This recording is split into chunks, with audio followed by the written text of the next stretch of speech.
I recently spoke at NADA and was in search of customer experience stories, not negative ones, positive ones, which are actually really hard to get a hold of. So being in Las Vegas for the Super Bowl of automotive conferences, I decided to stay at the Wynn. I thought for sure it's a Forbes rated hotel.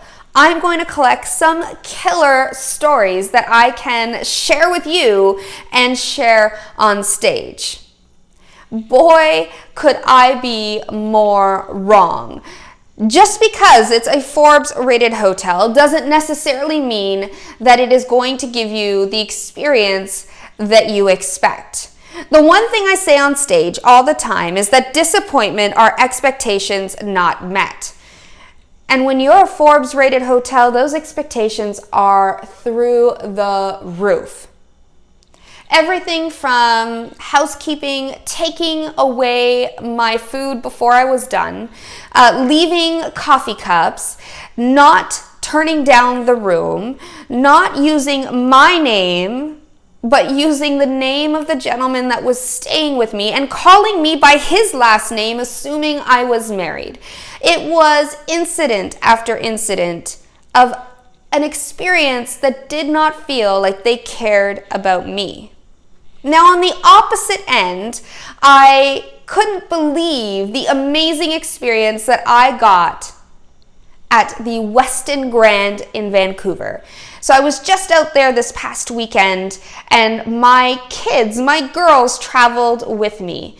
The check-in was flawless. They came and showed us to our room and toured the room with us. And when we went into the restaurant, the kids were the priority. They took care of them so that I could do my work. The lasting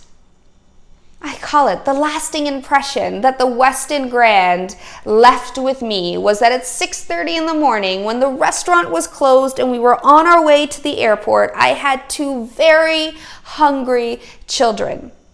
There was a server that was walking out of the restaurant to the elevators, and I jokingly said to him, "Well, it would be really nice if you're open at 6. What happens to all the early morning flights?" He looked at me, he goes, "I know, I do apologize, I'm really sorry." I smiled, I said, "It's okay," and about 2 minutes later, without expectation, he arrives with a box of pastries, some bananas and apples, and some juice for my girls. Now that is cared for service. So when we look at 5-star, and if you are an organization that thinks there's no way we can provide a luxury experience, I beg to differ. It's about being a nice person. It's about being genuine and thoughtful and anticipating your customers' needs. So if you have humans working in your organization, those humans can treat our human customers with care. A 5-star experience doesn't mean more money. It means making your customers feel cared for.